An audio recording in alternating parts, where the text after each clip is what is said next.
In a quiet village surrounded by dusty roads and small stone homes, there lived a widow known only for her kindness.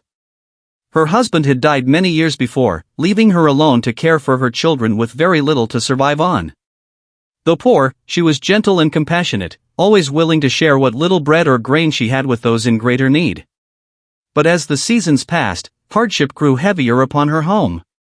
The widow had borrowed money during a time of famine to keep her children alive. At first, she believed she would someday repay the debt. Yet crops failed, work became scarce, and the small coins she earned disappeared as quickly as they came. One morning, a wealthy creditor arrived at her door. He stood tall in fine robes while the widow trembled quietly before him.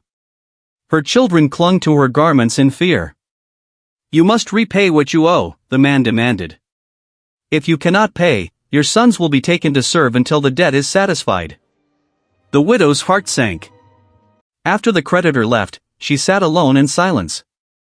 The small room felt colder than before.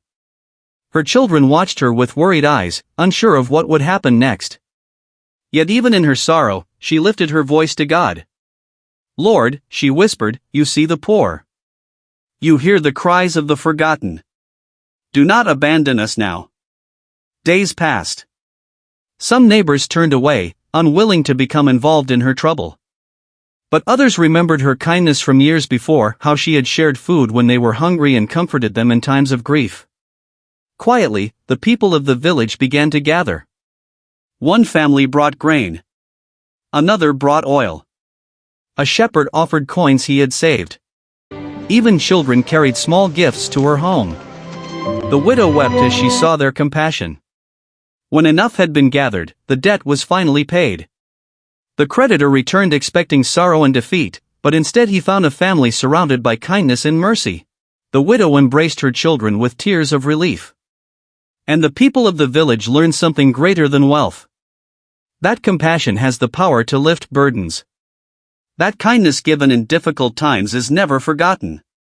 And that when people care for the poor, the lonely, and the broken-hearted, they reflect the heart of God Himself. For true riches are not measured by gold or possessions, but by mercy freely given to those in need.